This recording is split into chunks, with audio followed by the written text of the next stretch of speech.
Hoy hablaremos de algo que se acostumbraba mucho en la antigüedad y era lo más solemne entre dos partes, el pacto.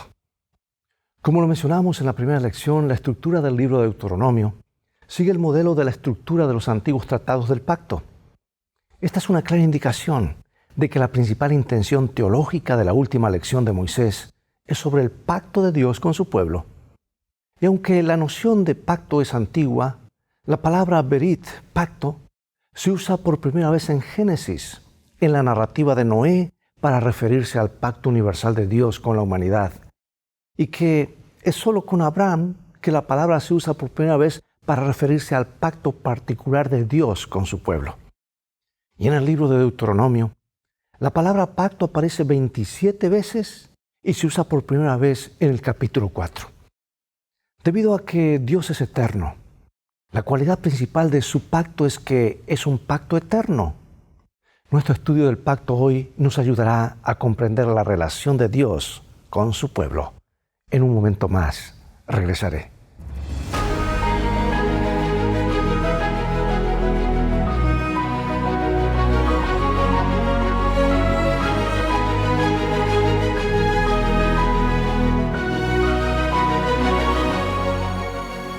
Dice Dios lo que registra el libro de Génesis capítulo 17, versículo 7. Y estableceré mi pacto entre mí y ti, y tu descendencia después de ti en sus generaciones, por pacto perpetuo para ser tu Dios, y el de tu descendencia después de ti. Y en conexión con este texto, yo quiero leer Apocalipsis capítulo 14, versículo 6, que nos dice: Vi volar por el medio del cielo otro ángel que tenía el evangelio eterno para predicarlo a los moradores de la tierra, a toda nación, tribu, lengua y pueblo. Observa la expresión el evangelio eterno. Eterno como que siempre existió, como que siempre estuvo allí, como que se nos prometió en Cristo Jesús desde antes de los comienzos del tiempo. Por lo tanto, no es de extrañar que la Biblia hable en otras ocasiones sobre el pacto perpetuo o eterno o sempiterno, porque la esencia del Evangelio es el pacto. Y la esencia del pacto es el Evangelio. Dios, por su gracia y su amor, y ese amor salvífico nos ofrece una salvación que no merecemos y que posiblemente no puedes ganar de ninguna manera. Y ahora tú y yo como respuesta le devolvemos el amor con todo nuestro corazón, con toda nuestra alma, toda nuestra mente y con todas nuestras fuerzas. Un amor que se manifiesta por la obediencia a su ley.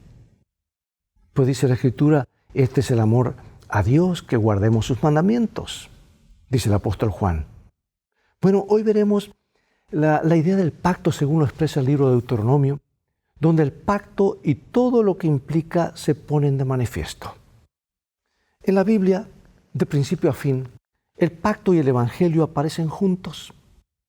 Aunque la idea del pacto existía antes de la nación de Israel, por ejemplo, el pacto con Noé, y aunque la promesa del pacto se hizo antes de que existiera la nación de Israel, se expresó de manera prominente mediante la interacción de Dios con su pueblo, comenzando con sus padres, siguiendo con los patriarcas. E incluso desde el principio, la verdad central del pacto fue el Evangelio, la salvación solo por la fe.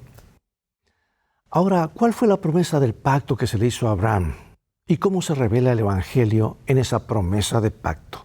Voy a leer varios versículos en Génesis 12, 15 y luego en Romanos 4. Dice así: Pero Jehová había dicho a Abraham: vete de tu tierra y de tu parentela y de la casa de tu padre a la tierra que te mostraré. Y haré de ti una nación grande y te bendeciré y engrandeceré tu nombre y serás bendición. Bendeciré a los que te bendijeren y a los que te maldijeren maldeciré, y serán benditas en ti todas las familias de la tierra. Y creyó a Jehová y le fue contado por justicia. En aquel día hizo Jehová un pacto con Abraham diciendo: a tu descendencia daré esta tierra, desde el río de Egipto hasta el río grande, el río Éufrates. ¿Qué pues diremos? ¿Que halló Abraham, nuestro padre según la carne? Porque si Abraham fue justificado por las obras, tiene de qué gloriarse, pero no para con Dios. Porque ¿qué dice la Escritura? Creyó Abraham a Dios y le fue contado por justicia. Pero el que obra, no se le cuenta el salario como gracia, sino como deuda. Mas al que no obra, sino cree en aquel que justifica al impío, su fe le es contada por justicia. Y aquí tenemos que Abraham creyó en Dios, creyó en las promesas que Dios le había hecho y por lo tanto fue justificado ante Dios. Sin embargo, esta declaración no es gracia barata. Abraham procuró cumplir con su parte del pacto mediante la obediencia, como se ve en Génesis 22 en el monte Moria. Y a pesar de todo esto, su fe le es contada por justicia.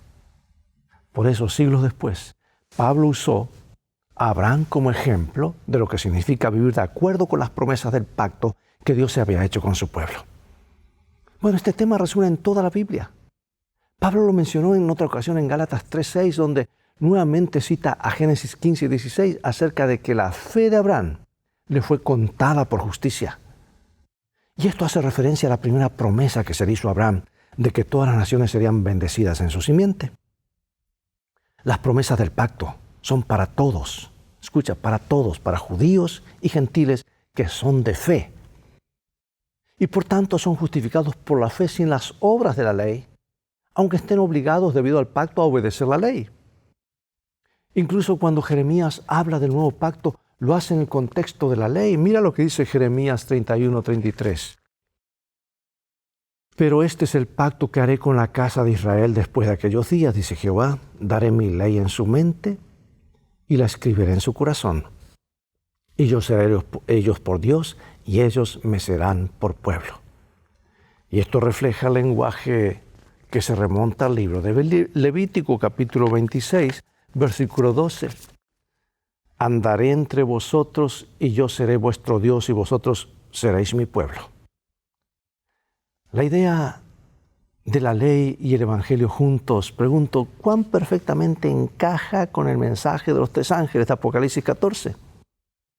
El mensaje de advertencia final de Dios al mundo. Bueno, encontramos que Dios trabajó por ellos a pesar de sus constantes errores.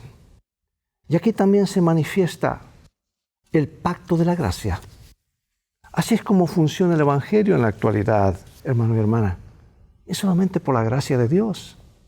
Pero esa gracia nos lleva a obedecerle por amor. Deuteronomios 9, 5 y 27. No por tu justicia ni por la rectitud de tu corazón entras a poseer la tierra de ellos, sino por la impiedad de estas naciones Jehová tu Dios las arroja delante de ti, y para confirmar la palabra que Jehová juró a tus padres, Abraham, Isaac y Jacob. Acuérdate de tus siervos, Abraham, Isaac y Jacob. No mires la dureza de este pueblo, ni a su impiedad, ni a su pecado. Y fue por la promesa hecha a los padres que la gracia de Dios se concedió a las generaciones futuras. En el trato con Moisés, el trato mayorito de Moisés con el pueblo, al que se le dieron promesas del pacto en su conjunto, a menudo él se refirió a las promesas del pacto hechas a los patriarcas. El éxodo de Egipto, el gran símbolo de la gracia salvífica de Dios, también se basó en el pacto que el Señor había hecho con sus padres. Es decir, incluso antes de que nacieran los beneficiarios del pacto, las promesas se hicieron en su favor.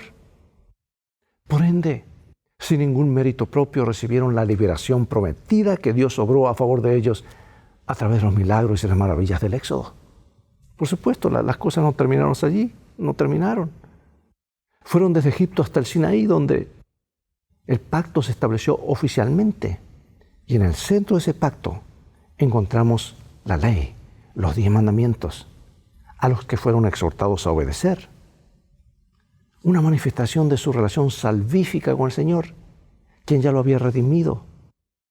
Esto se trata del Evangelio, ¿verdad? Dios los redime y ahora ellos responden siendo obedientes.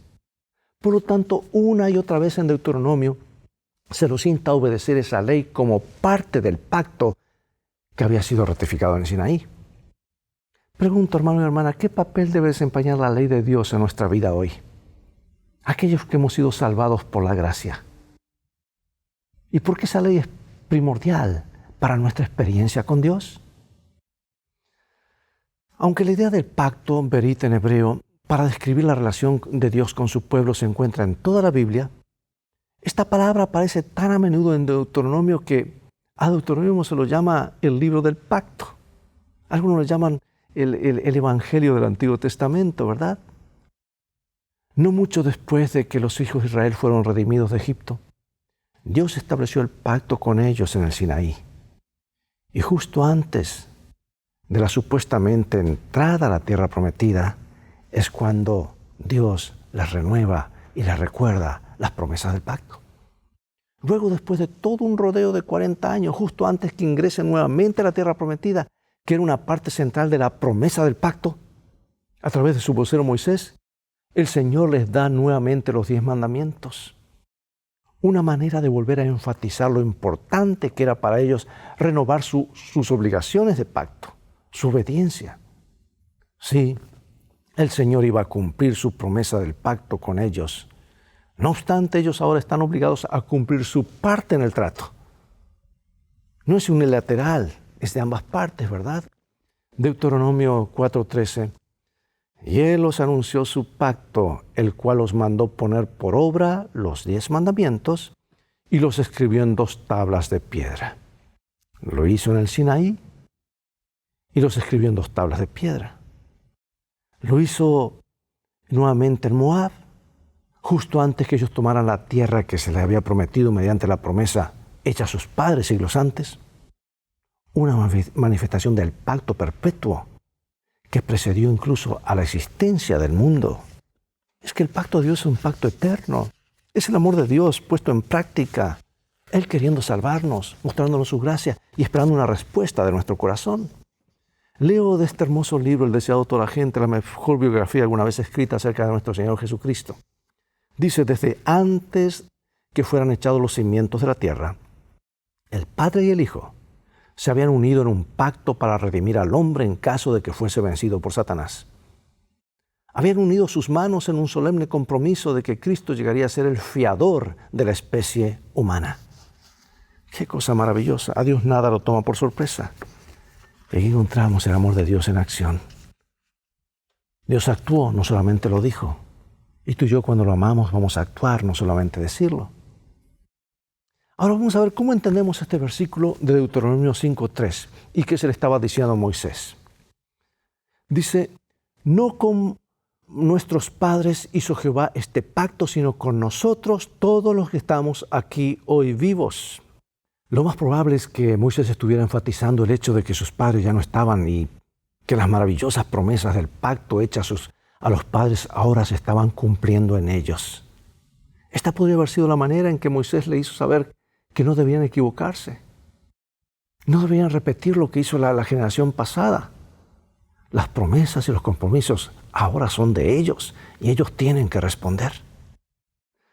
Ahora, yo sé que es difícil para nosotros hoy entender gran parte de cómo era el mundo antiguo en la época en que Israel vagaba por el desierto. Si surgieron y desaparecieron imperios enteros y hoy solo quedan ruinas, si es que quedan. ¿Qué podemos saber de muchas de las naciones paganas más pequeñas que vivieron en el mismo territorio que Israel? No mucho, pero sí sabemos una cosa. Estos pueblos estaban sumidos en el paganismo, el politeísmo y algunas prácticas totalmente degradantes que incluían el sacrificio de niños. Intenta imaginar cuán degradante y malvada sería una cultura y una religión que les hacía eso a sus propios hijos y en nombre de algún Dios. Con razón, vez tras vez, a lo largo de la historia del antiguo Israel, el Señor les había advertido a su pueblo que no siguiera las prácticas de las naciones que lo rodeaban. Mira lo que les dice en Deuteronomio 18:9. Cuando entres a la tierra que Jehová tu Dios te da, no aprenderás a hacer según las abominaciones de aquellas naciones. ¿Y por qué? Porque Dios lo había llamado a esta nación con un propósito especial, a ser diferentes, a ser la luz del mundo. Y al haber hecho el pacto con Dios, iban a ser un pueblo especial, un testimonio para el mundo del Dios que creó el cielo y la tierra, el único Dios. Nota cómo se resume la relación del pacto entre Dios e Israel en estos versículos. Leo Deuteronomio 26, del 16 en adelante. Jehová tu Dios te manda hoy que cumplas estos estatutos y decretos. Cuida, pues, de ponerlos por obra con todo tu corazón y con toda tu alma. Has declarado solemnemente hoy que Jehová es tu Dios y que andarás en sus caminos y guardarás sus estatutos, sus mandamientos y sus decretos, y que escucharás su voz. Y Jehová ha declarado hoy que tú eres pueblo suyo, de su exclusiva posesión, como te lo ha prometido, para que guardes todos sus mandamientos, a fin de exaltarte sobre todas las naciones que hizo, para loor y fama y gloria, y para que seas un pueblo santo a Jehová tu Dios, como Él ha dicho. Aquí encontramos la fidelidad de Dios hacia su pacto. Por eso pregunto, ¿cómo debería manifestarse en la clase de pueblo que llegarían a ser? ¿Y qué lecciones podemos extraer nosotros también de Dios que hace un pacto con nosotros? Es fascinante que Moisés comience estos 4 versículos con las palabras hoy, este día, en sentido de ahora mismo, nuevamente. Aquí Dios le ordena que hagan estas cosas, les repite y les dice no hagan como sus padres, aquí está todo, pueden comenzar de nuevo. Les había estado ordenando todo el tiempo que hicieran estas cosas. Es como si les estuviera diciendo que necesitan comprometerse en este mismo momento, ahora nuevamente antes de pasar el Jordán, a ser personas fieles, santas y especiales, que es verdaderamente la razón central de su existencia como nación del pacto. Ellos eran la única nación, como nación, que conocía al Dios verdadero y conocía la verdad acerca de este Dios y cómo quería que viviese la gente. En realidad no solo tenían la verdad presente, sino que a su manera iban a representar esa verdad hasta que viniera Jesús. La verdad, con mayúscula, ¿verdad? Jesús el Mesías. ¿Por qué, pregunto, es pertinente para nosotros comprometernos hoy con Dios y con sus requisitos de su pacto? Es que vamos a un viaje. Nos espera la eternidad. Hay una tierra prometida. Y este libro de Deuteronomio cobra vida en nuestros días, porque la historia se está repitiendo. Los eruditos bíblicos han reconocido durante mucho tiempo las similitudes entre el pacto de Israel con Dios y otros acuerdos pactuales entre los reinos de la antigüedad. Y este paralelismo no debería sorprendernos. El Señor simplemente estaba trabajando con su pueblo en un contexto que ellos pudiesen entender. Y al mismo tiempo, la noción de un pacto, un acuerdo legal entre dos partes, con reglas, estipulaciones y regulaciones, puede parecer demasiado fría y formal. Aunque ese elemento, por cierto, debe existir, Dios es el legislador. No es lo suficientemente amplio como para abarcar la profundidad y la amplitud del tipo de relación que Dios quería con su pueblo.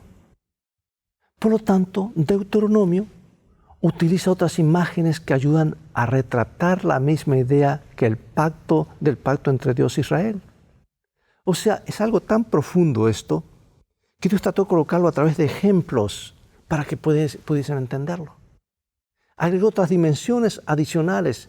Leamos ahora en Deuteronomio varios versículos, el capítulo 8, el capítulo 32, el capítulo 4, etc. Vamos a leerlo. Reconoce asimismo en tu corazón que como castiga el hombre a su hijo, así Jehová tu Dios te castiga. Hijos sois de Jehová vuestro Dios, no os sajaréis, ni os raparéis a causa de muerto. ¿Así pagáis a Jehová, pueblo loco e ignorante? ¿No es Él tu Padre que te creó? Él te hizo y te estableció. De la roca que te creó te olvidaste. Te has olvidado de Dios, tu Creador. Y lo vio Jehová, y se encendió en ira por el menosprecio de sus hijos y de sus hijas. Y dijo, esconderé de ellos mi rostro y veré cuál será su fin, porque son una generación perversa, hijos infieles. Pero a vosotros, Jehová os tomó y os ha sacado del horno de hierro de Egipto para que seáis el pueblo de su heredad, como en este día. Porque la porción de Jehová es su pueblo, Jacob la heredad que le tocó. Aquí encontramos diferentes figuras que Dios trata de indicarles cómo son algo especial y utiliza diferentes ejemplos. Y en cada uno de estos casos existe la idea de familia que Idealmente debería ser el vínculo más estrecho, cercano, el más amoroso. Dios siempre ha querido ese tipo de relación con su pueblo. Incluso después del vergonzoso rechazo de Jesús durante la ocasión de la cruz. Jesús le dijo a María después de resucitar, no tengan miedo, vayan y díganle a mis hermanos que se dirijan a Galilea y me verán allá. Incluso como el Cristo resucitado se refirió a los discípulos como mis hermanos. Un ejemplo de amor, ¿verdad? De gracia, que fluye del amor por quienes evidentemente no lo merecían. Lo habían rechazado, habían huido de Él. Porque eso es en esencia lo que siempre ha sido la relación entre Dios y la humanidad.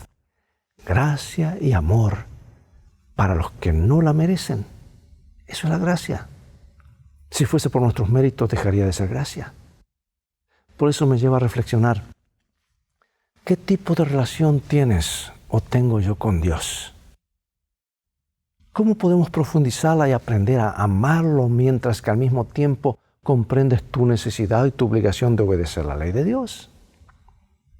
Porque estas dos ideas no son contradictorias, sino complementarias.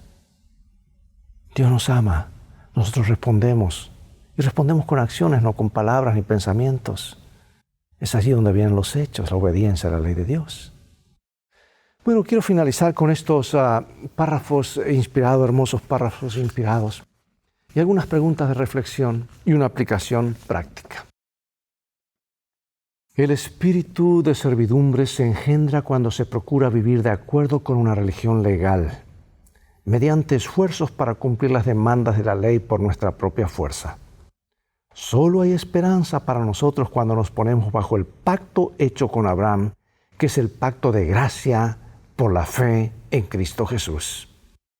El evangelio predicado a Abraham, por medio del cual tuvo esperanza, es el mismo evangelio que nos es predicado a nosotros hoy, mediante el cual tenemos esperanza. Abraham contempló a Jesús, quien es también el autor y consumador de nuestra fe. Otra cita del deseado de todas las gentes dice: desde antes que fueran echados los cimientos de la tierra, el Padre y el Hijo se habían unido en un pacto para redimir al hombre en caso que fuese vencido por Satanás.